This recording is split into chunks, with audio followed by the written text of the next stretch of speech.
What's up, YouTube? I'm going to be changing this sway bar link, and this is on a Hyundai Sonata 2011, and this is the link right here.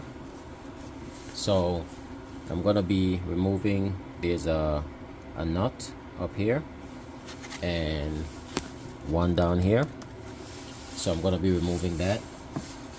Now there is a piece on the joint itself that you got to fit an open end on. Just a quick note, which I forgot to mention in the beginning of the video. Before you change the sway bar links, or when you're about to change them, make sure the vehicle is up off the ground, the front anyway. Make sure both wheels are elevated. You put jack stands under your vehicle, and then you proceed to do the work. Taking this nut off, a lot of times when you take this nut, once you start backing it out, then the joint right here, the shaft, starts spinning. On this car, it's all 17 mil. We're gonna need an open end 17, and it sits right here, and you could see, if you look, you see the notches right here, one on this side, one is on the other side. Use that to hold it so that the shaft doesn't spin. And then you need another 17, a socket to put on the other side with your drive. And once you get it here with the drive, you could crack it loose, you could back it out while holding this so it doesn't move. And the same thing applies for the top. Just to give you an idea, if I go ahead and I start backing this off, and once I start backing this nut off, I loosened it already, but once I start backing the nut off, you're gonna see here it's spinning.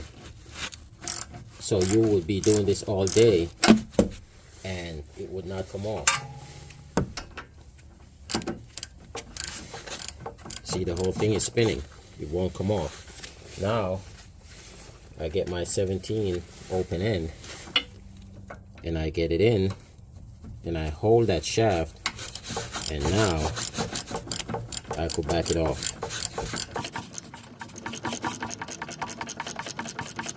And on this car, it's actually, you get a tool in there a little bit better if you take the shield off, but you could actually do it without taking the shield off. And it's just a plastic piece held in by clips and some screws. And like that, that's off, and I could take this out, and then I do the same thing for the top. And on the top one, I just got to take this one off. In my case, this one is actually a 19, same concept. Got my socket and my drive. I'm just gonna crack it loose. And once I crack it loose, the whole thing is gonna be spinning in the back. So here,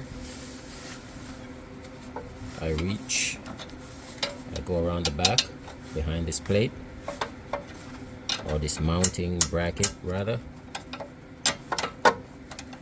and I try to find that little the little slit. And once I get it to sit in, then I just go ahead and take that off.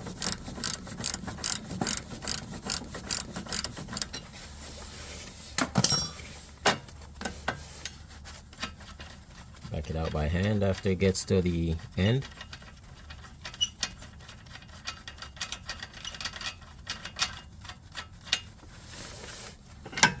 And that's it for that.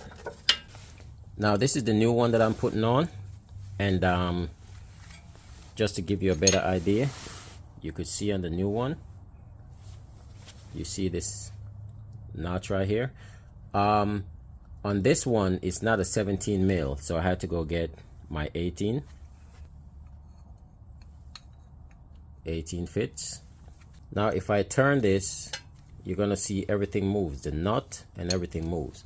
So that's the point. The point is to hold, get this behind it. When you're taking it off, you hold it, and when you use your socket to take the nut off,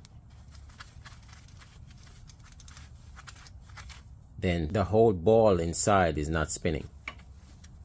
So that's the purpose of that.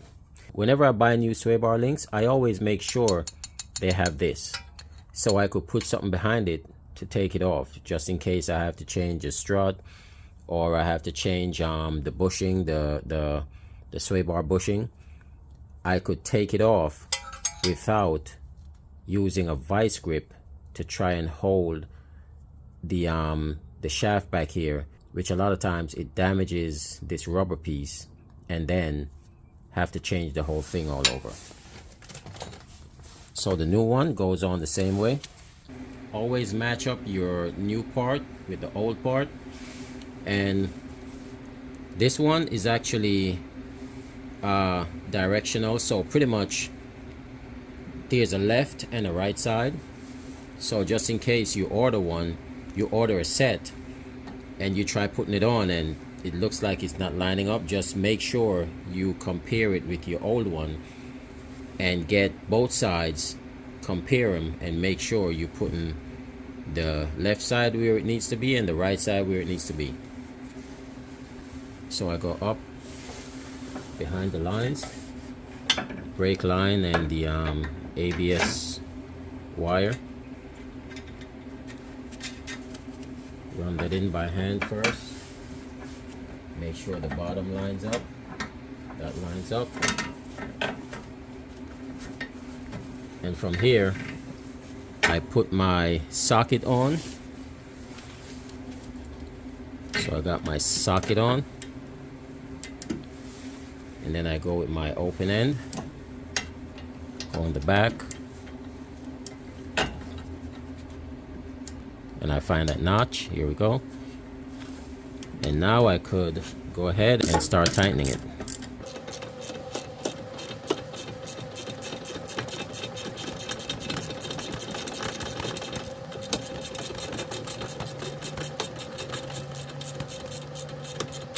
And here, I just snug it up.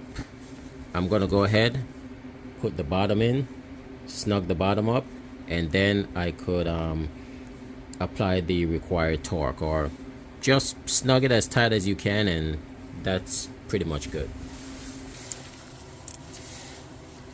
And the idea for the bottom, you want to get this back in the hole. You might have to use a pry bar to pick on the sway bar a little bit, but the reason why it's like this is because the other side is still attached. I didn't change the other side yet, but the idea is to get it back in. You mount, you tighten it, you hold here with your the required size. In this case it's an 18. You put the nut on, you snug it up as snug as you could make it, and that's pretty much it for changing the sway bar link. Thank you for watching. Please don't forget to like, share, and subscribe.